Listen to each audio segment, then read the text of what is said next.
नमस्कार दोस्तों, welcome back to the day 7 of revision for NEET 2026। अभी तुम लोग टाइम देखो एक सेकेंड। सबसे पहले तो गुड मॉर्निंग तुम लोगों को, क्योंकि अभी टाइम हो रहा है 12:15। ठीक है, आज पता है क्या था, मेरा था प्रैक्टिकल एग्ज़ाम। मैं एग्ज़ाम देकर आया, देन उसके बाद अब जाके मेरी नींद खुली है, क्योंकि मैं सो गया था आते ही। मैं बहुत थक गया था आज। देन फिर कल है क्या, अब सैटरडे, देन फिर संडे, तो अब 2 दिन की छुट्टी है। तो इसलिए मैंने सोचा कि आज रात भर पढ़ लेते हैं।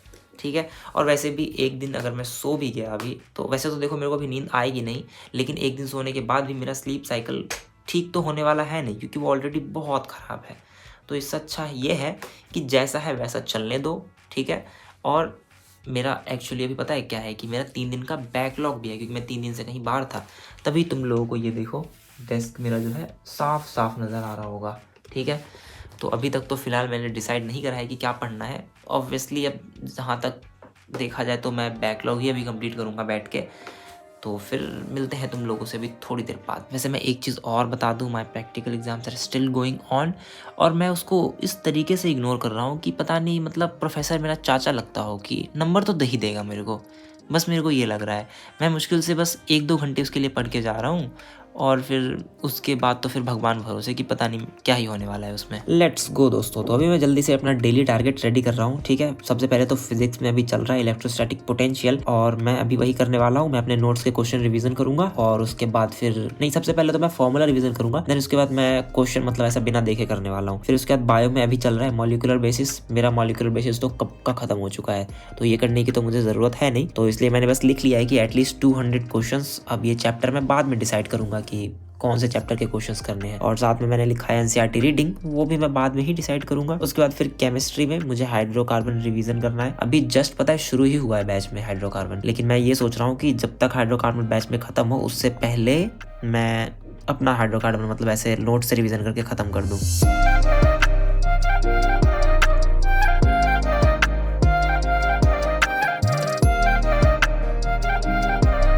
तो अच्छे से भाई फेस वॉश वगैरह करके आ गया हूँ। अब नींद नहीं आ रही मेरे को, बिल्कुल भी नहीं। और अब टाइम देखो 1 बज चुके हैं, और अब जल्दी से पढ़ाई शुरू कर लिया जाए। ठीक है, और इसको भी ऑन कर लेता हूँ पहले तो मैं। तो अभी सबसे पहला टारगेट देखो मैं करने जा रहा हूँ अपने नोट्स वाले क्वेश्चन की प्रैक्टिस इलेक्ट्रोस्टैटिक पोटेंशियल का, क्योंकि ये हम सबको पता है कि क्वेश्चन प्रैक्टिस से ही नीट में सिलेक्शन होता है। एंड क्वेश्चन प्रैक्टिस का मतलब ही है NEET prep. NEET prep basically एक एप्लीकेशन है जिसके अंदर तुम लोग जाके क्वेश्चन प्रैक्टिस कर सकते हो। नीट प्रेप का पूरा कंटेंट जो है ना, वो एनसीईआरटी बेस्ड है, एग्जैक्टली एग्जाम के पैटर्न के हिसाब से। इसी वजह से नीट प्रेप से 50 के अंदर 5 रैंक्स आए थे। सुना है ऐसा कभी? देखो हर सब्जेक्ट में तुम्हें चैप्टर वाइज प्रैक्टिस मिलता है, जैसे कि recommended MCQs, NCERT based PYQs, exemplar, सब कुछ एकदम स्ट्रक्चर्ड फॉर्म में। मतलब तुम लोग कोई भी चैप्टर पढ़ के उसका तुरंत क्वेश्चन प्रैक्टिस कर सकते हो। अब मान लो तुम क्वेश्चन कर रहे हो एंड अगर तुम बीच में अटक गए, तो अब आता है सबसे यूजफुल चीज, वो है ऑडियो और वीडियो सॉल्यूशंस, जिससे तुम्हारी अंडरस्टैंडिंग एकदम क्रिस्टल क्लियर हो जाएगी। और एक फीचर जो स्टूडेंट्स को सबसे ज्यादा पसंद आती है, वो है कस्टम टेस्ट जनरेटर। यानी तुम लोग डिसाइड कर सकते हो कि तुम्हें कौन से टॉपिक से टेस्ट चाहिए और उसमें कितने क्वेश्चन चाहिए एंड किस डिफिकल्टी पे चाहिए। ये लिटरली पता है पर्सनल कोच जैसा फील होता है। देखो नीट प्रेप का फोकस सिर्फ एक चीज पे है, प्रैक्टिस। जब प्रैक्टिस राइट डायरेक्शन में होती है ना, तो रैंक अपने आप इंप्रूव हो जाती है। इसलिए अगर तुम लोग सीरियसली नीट क्रैक करना चाहते हो, तो बस इन 2 चीज़ों का ध्यान रखना। सबसे पहला, नीट में सिलेक्शन सिर्फ क्वेश्चन प्रैक्टिस से होता है, और दूसरा है प्रैक्टिस का मतलब नीट प्रेप। तो जल्दी से जाकर अब नीट प्रेप ऐप को डाउनलोड कर लो, तुम्हें लिंक मिल जाएगा डिस्क्रिप्शन में।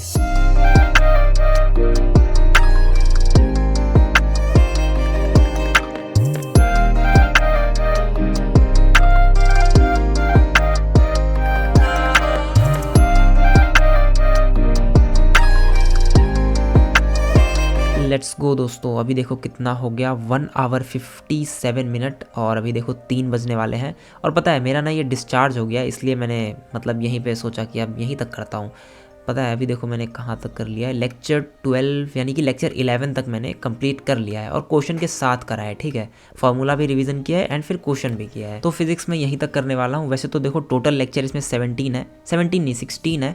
इसका जो 17th लेक्चर है ना, वो 1 शॉट लेक्चर है। तो अभी लेने वाला हूँ एक छोटा सा 15-20 मिनट का ब्रेक, उसके बाद मिलते हैं फिर तुम लोगों से। ओके, तो जब तक मेरा ब्रेक चल रहा है ना, let me give you a college advice. अच्छे से सुनना। अब ये एडवाइस सिर्फ उनके लिए है जो कि बस ऐसे मस्ती में कोर्स कर रहे हैं, मतलब ऐसे जिनको बस पास होना है, मेरी की तरह, जैसे कि मेरा पार्शियल ड्रॉप चल रहा है, मुझे बस पास होना है। तो सेम देखो प्रैक्टिकल एग्जाम में पता है हमारा वाइवा होता है 5 नंबर का। अब 5 नंबर के लिए क्या मैं पूरा सिलेबस पढ़ने जाऊँ?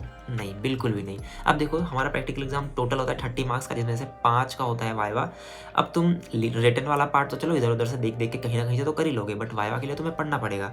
तो बेटर ये है कि मत पढ़ो, ठीक है? जब भी तुम्हारे सामने एक्सटर्नल आए तुम्हें बस ऐसे करना है, दैट्स इट, बस इतना ही करना है। वो क्या कर लेगा ज़्यादा से ज़्यादा? वो 0 नंबर लगा देगा, लगा दो भाई 0 नंबर।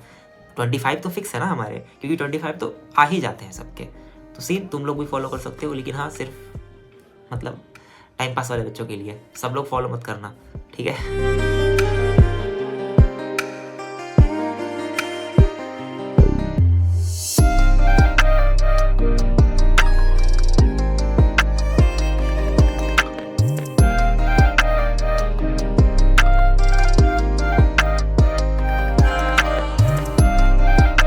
तो आफ्टर हाफ एन आवर मैंने वापस से पढ़ाई शुरू कर दी है और अभी मैं रिवीजन कर रहा हूँ हाइड्रोकार्बन का, ऑर्गेनिक केमिस्ट्री। वैसे तो ऑर्गेनिक केमिस्ट्री अब मेरी थोड़ी सी ठीक हो चुकी है, अब जाके एटलीस्ट मुझे कम से कम समझ तो आता है ऑर्गेनिक, पहले तो समझ ही नहीं आ रहा था मेरे को। वैसे अभी मेरे को पता है अपने नेक्स्ट वाले टेस्ट के लिए भी प्रिपेयर करना है। 14 दिसंबर को मेरा टेस्ट है। बेसिकली मैंने देखो आकाश का टेस्ट ले रखा है ऑफलाइन वाला, और प्लानर वगैरह मैं तुम्हें ना नेक्स्ट व्लॉग में अच्छे से बता दूंगा। वैसे आई नो मैंने खुद उसकी बुराई करी थी थोड़े दिन पहले कि उसमें एक्स्ट्रा क्वेश्चंस होते हैं, बट ऐसा कुछ सिचुएशन हुआ जिससे मेरे को लेना पड़ा वो टेस्ट। तो नेक्स्ट वाले व्लॉग में मैं तुम्हें अच्छे से एक्सप्लेन कर दूंगा।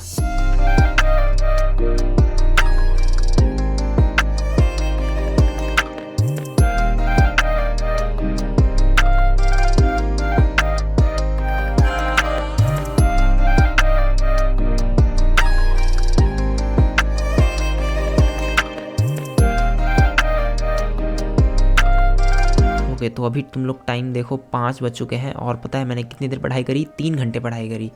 मतलब मेरा 4 घंटे में से 3 घंटे 13 मिनट निकला है प्रोडक्टिव टाइम। तो अब मैं देखो क्वेश्चन प्रैक्टिस तो नहीं करने वाला बायो का, तो उस टारगेट को अब रहने देते हैं। अभी मैं जा रहा हूँ अपना HAP का थोड़ा सा, HAP मतलब एनाटमी, तो एनाटमी थोड़ा सा पढ़ूंगा 1-1.5 घंटे, उसके बाद फिर सो जाऊँगा। तो आज के लिए बस इतना ही। आई होप तुम लोगों को इस वाले ब्लॉग में मज़ा आया हो। तो मैं मिलता हूँ तुम लोगों से अब नेक्स्ट वाले ब्लॉग में।